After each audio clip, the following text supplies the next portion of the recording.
कदम कदम पर बड़ी समझदारी से श्रीमद् प्रमाण ही चलने का अटेंशन रखने की, पुराने बनाए हुए सारे हिसाब किताब को चुकतो करने की, नया कोई और विक्रम नहीं कर बेदाग हीरा बनने की, अशरीरी बनने का पूरा अभ्यास कर नष्ट मोह स्थिति बनाने की, शांति के सागर परमपिता परमात्मा की हम आत्माओं के लिए पुनः पवित्रता और शांति के स्वधर्म में लौटने की आज की मुरली से शिक्षाएं।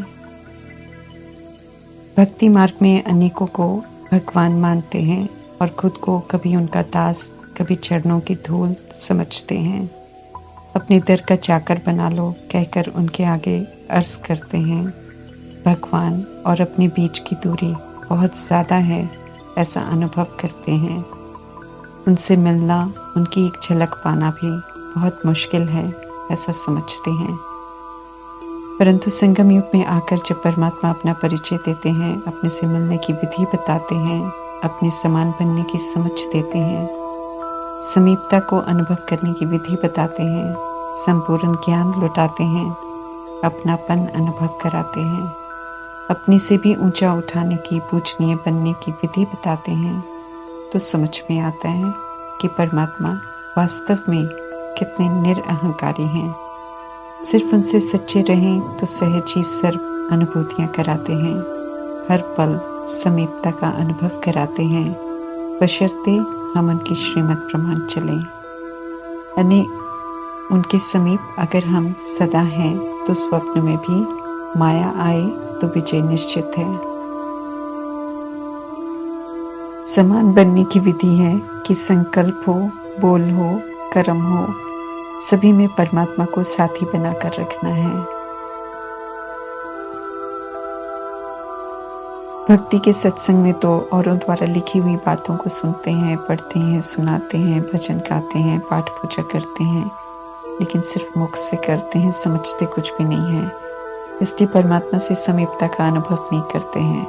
परमात्मा ही आकर समझाते हैं कि अगर समीपता का अनुभव करना है, उनसे मिलन का अनुभव करना है तो समान बनो। समान बनना अर्थात जैसे परमात्मा सोचते हैं, बोलते हैं, कर्म करते हैं, सिर्फ वैसे ही सोचना, बोलना, कर्म करना। जो इसी प्रमाण चलते हैं वे परमात्मा के संग का अनुभव करते हैं, संकल्प में भी सदा साथ। माया कहती है नकारात्मक सोचो, अशुभ सोचो, शक्तिहीन सोचो, अशुद्ध सोचो, पर दर्शन करो, पर चिंतन करो, पर दोष निकालो। माया विकारों का प्रलोभन देती है क्योंकि मेजॉरिटी दुनिया इन प्रलोभनों के अनुसार जीवन व्यतीत कर रही है, तो उसका प्रभाव बहुत ज्यादा है, तो सहजते अभिमान में लाकर हार खिला देती है। काम, क्रोध, लोभ, मोह, अहंकार, ईर्ष्या, द्वेष, आलस्य, छल, कपट, सुस्ती, दुश्मनी तो रावण राज्य का वर्षा है जो सभी को मिलता है और सब उसके वशीभूत हैं। ज्यादातर समय विकारों वश व्यर्थ जा रहा है। सभी का सोचना, बोलना, कर्म करना विकारों वश है। परमात्मा आकर बुराइयों से छुड़ाने के लिए कहते हैं कि आप सिर्फ अब समर्थ, शुभ, सकारात्मक, शुद्ध और कल्याणकारी सोचो और सभी प्रति इसी विधि से सोचो। सभी की अच्छाई को देखो, सभी को ओरिजिनल सतोगुणी स्वरूप में देखो और सभी पर उपकार करो। सभी को दुआएं दो, फिर चाहे कोई कैसे भी कर्म कर रहा हो, क्योंकि सब परवश हैं और सब निर्दोष हैं। जब हम दुख हरता, सुख करता परमात्मा की शिक्षाओं को अमल में लाते हैं, अपने स्वधर्म में रहकर कर्म करते हैं, सभी को सुख देते हैं, खुशियां देते हैं, सभी के लिए शुभ ही शुभ सोचते हैं, तब पाप समान बनते हैं, तब उनसे समीपता का अनुभव करते हैं। जब हम ऐसे परमात्मा के साथ रहते हैं इस ईश्वरीय जन्म में, और जब हर समय, हर संकल्प, हर बोल, हर कर्म में श्रीमद् प्रमाण सेवा पर रहते हैं, तो कमी कमजोरियां सब समाप्त हो जाती हैं और बाप समान बन जाते हैं। सर्वशक्तिमान बाप के साथ है तो माया से सुरक्षित हैं। माया वार ही नहीं कर सकती है, अर्थात अपना प्रभाव डाल नहीं सकती, तो माया जीत बन जाते हैं। सब सहज है अगर हम श्रीमत पर चलते हैं तो। जब नहीं चलते हैं तो माया से हार खाते हैं, कमी कमजोरियों के वश हो जाते हैं। ईश्वरीय मर्यादाओं में रहते हैं, श्रीमत पर चलते हैं तो उनके साथ में रहते हैं। उनके साथ हैं तो परमात्मा कहते हैं कि कोई की ताकत नहीं जो उनसे अलग कर सके। जब जब श्रीमत की अवज्ञा हम करते हैं तो विघ्न हार खिलाते हैं। श्रीमत पर चलेंगे तो सदा निर्विघ्न रहेंगे। आज्ञाकारी बन खुद की सेवा करनी है, निर्विघ्न रहना है और फिर औरों को भी निर्विघ्न बनाना है, ताकि कोई भी परमात्मा का हाथ और साथ न छोड़े। सुमत अर्थात परमात्मा की श्रीमत मिलती है तो बंद बुद्धि का ताला खुलता है, तो दिखाई भी देता है और समझ भी आता है कि विकारों के वश होकर सच में असुर बन जाते हैं। आत्मा आत्मा भाई भाई एक परमात्मा की संतान है हम सब। इसलिए हम आत्माओं का कर्तव्य है कि औरों को भी अपनी खुली हुई बुद्धि का सहयोग दें, ताकि उनकी बुद्धि का ताला भी खुल जाए। संगम युग में समझ मिलती है कि स्वर्ग इस धरती पर होता है और परमात्मा द्वारा स्थापन ये राम राज्य सुख धाम कहलाता है। ये 2500 वर्षों का वर्षा है जो परमात्मा अपने उन बच्चों को देते हैं जो श्रीमत पर चलकर ईश्वरीय पढ़ाई पढ़कर स्व परिवर्तन करते हैं। स्वर्ग के मर्तबे बहुत हैं, क्योंकि एक ही पढ़ाई को पढ़ने वाले स्टूडेंट्स नंबरवार पढ़ते हैं तो वर्षा भी नंबरवार मिलता है। फिर भी उसकी चाहना अभी होती है। भक्ति मार्ग में तो सुनी सुनाई बातों अनुसार स्वर्ग की महिमा करते हैं, परंतु वहां जाना कोई नहीं चाहता, क्योंकि उनकी मान्यता है कि स्वर्ग कहीं ऊपर होता है और वहां मरने के बाद जाते हैं और मरने से हर कोई डरता है। परमात्मा समझाते हैं कि ऐसे ही मरकर कोई स्वर्ग नहीं जाता है और न कोई गया है। स्वर्ग की स्थापना ही संगम में होती है। उसमें भी जाने के लिए क्वालिफाई करना पड़ता है। अब चूंकि स्वर्ग को स्पष्ट जान गए हैं, इसलिए वहां जाने की आश उत्पन्न होती है। पहले भक्ति मार्ग में इतनी प्रार्थनाएं की होंगी, परंतु कभी स्वर्ग में जाने की आश नहीं रखी होगी। अभी उत्पन्न होती है तो परमात्मा आश पूरी करते हैं। स्वर्ग में ऐसा कोई वस्तु नहीं है, ऐसी कोई वस्तु नहीं है जो देवताओं को प्राप्त न हो। देवताओं के खजाने में सब कुछ भरपूर होता है। देवता बनने वाली आत्माएं संगम युग में खुद को ज्ञान धन से भरपूर करती हैं, अर्थात धारण करती हैं। रिटर्न में फिर उन्हें सब कुछ स्थूल प्रारब्ध के रूप में प्राप्त होता है।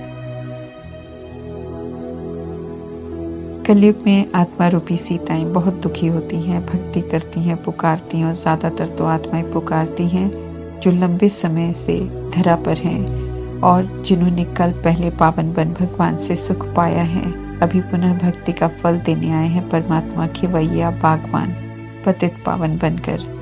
नास्तिक बन गई आत्माओं को अपना परिचय देकर आस्तिक बनाते हैं।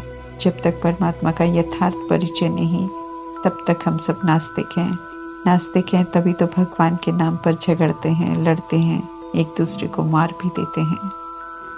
अभी परिचय देकर अपना बनाते हैं। बाप टीचर सतगुरु की पालना देकर फिर वर्षा देते हैं।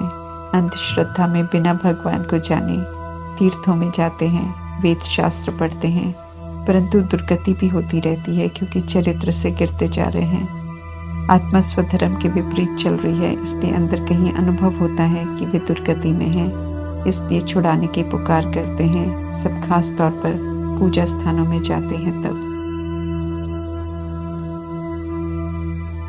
पिता परमात्मा को नहीं जानते, इसलिए उल्टे कर्म करते हैं, दुखी होते हैं। संगम युग में भी जब हम सब बच्चे बनते हैं, अर्थात उनका कहना मानते हैं, तो सुख ही सुख है। जब हम कहना नहीं मानते हैं तो उनके बच्चे नहीं, फिर दुख ही दुख है।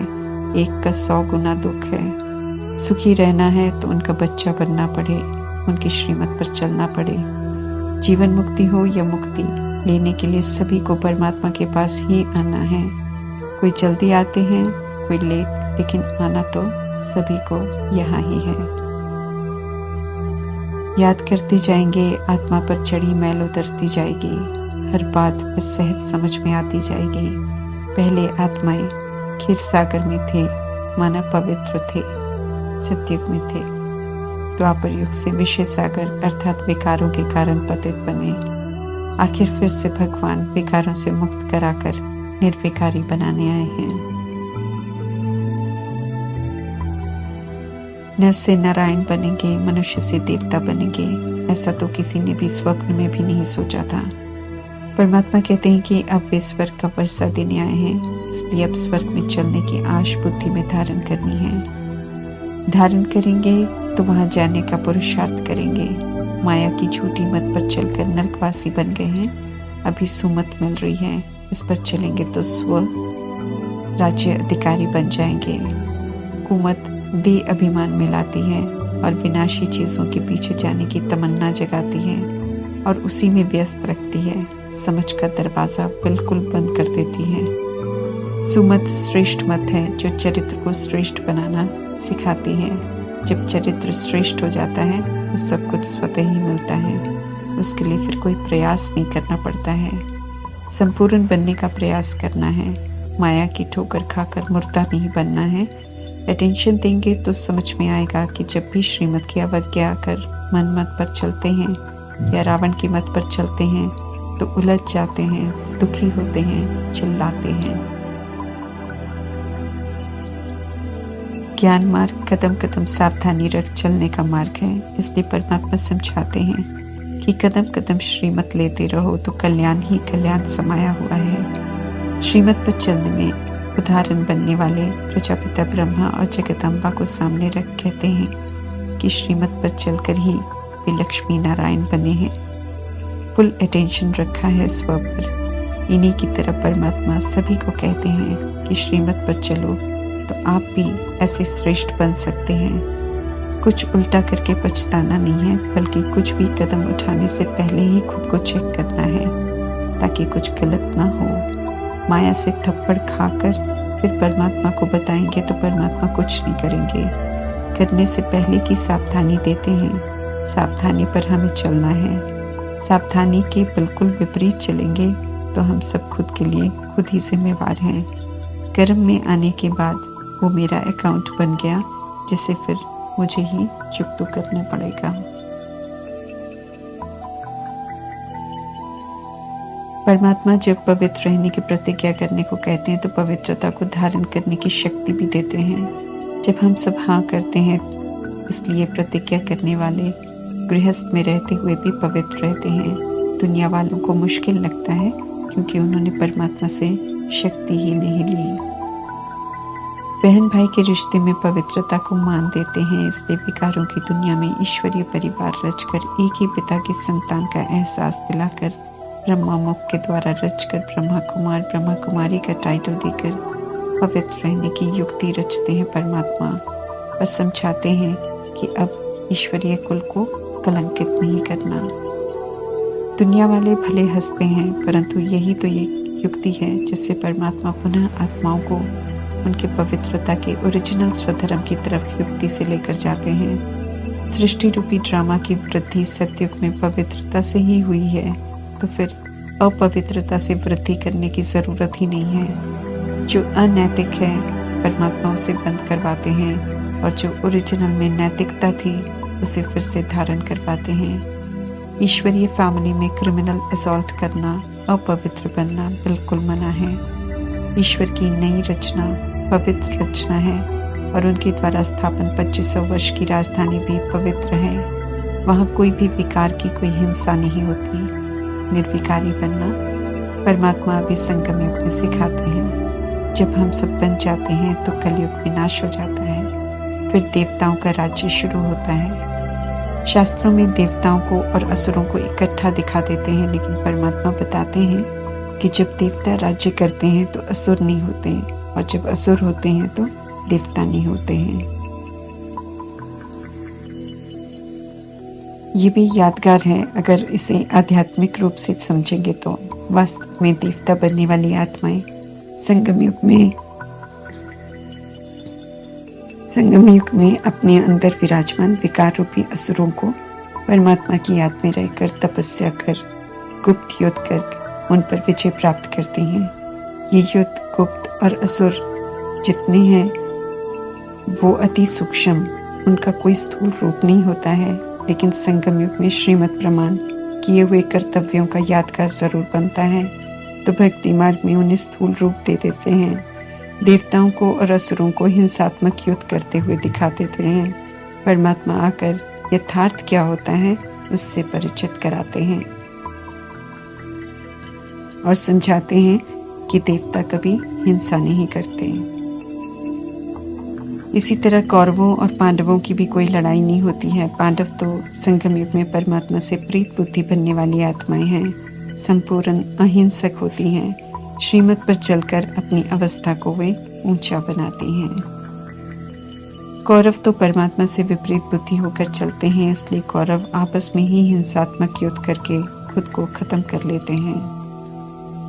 रुद्र ज्ञान यज्ञ परमात्मा द्वारा रचा गया यज्ञ है, जिसमें विकारों को स्वाहा करना होता है। इसलिए काम विकार का विष चाहने वाले अत्याचार करते हैं उन पर जो पवित्र रहना चाहते हैं, परंतु जो अडिग रहते हैं उनकी रक्षा परमात्मा जरूर करते हैं।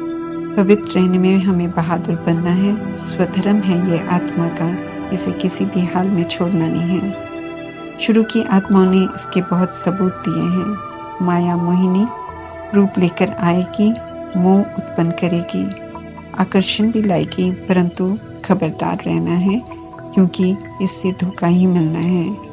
हमें अभी नष्ट मोहा बनना है, प्योर बनना है। संकल्प बोल कर्म से जो हमने हिसाब किताब बना रखे हैं उसे चुप तो जरूर करना है। हिसाब किताब के पापों के साथ हम जा नहीं सकेंगे, पीछे रह जाएंगे, कयामत के समय में सजाएं खाएंगे। याद की मेहनत कर चुप तो करना है सब कुछ, नहीं तो कयामत के समय याद से नहीं बल्कि सजाओं से चुप तो करना पड़ेगा। परमात्मा का साथ नहीं मिलेगा, इसलिए परेशानी ज्यादा अनुभव होगी। भक्ति के घमसान और हंगामों से छुड़ाकर परमात्मा कहते हैं कि सिर्फ याद की यात्रा में रहो तो सारे पाप भस्म हो जाएंगे। हम आत्माएं अशरीरी थी, अब पुनः परमात्मा कहते हैं कि शरीर में रहते हुए अशरीरी बनने का अभ्यास करो, अर्थात देह के भान और देह के विस्तार को बुद्धि से समाप्त कर सार में लौटने का समय है। फिर सार से पुनः विस्तार में आना है। चक्र तो फिरता ही रहता है, लेकिन समय प्रमाण जो अभी जरूरी है उसे समझकर हमें एवर रेडी रहना है। हमें सतो प्रधान बनना है। समय जो मिला है और जिसके लिए मिला है उसमें सफल करने की समझ दे रहे हैं परमात्मा। ओम शांति।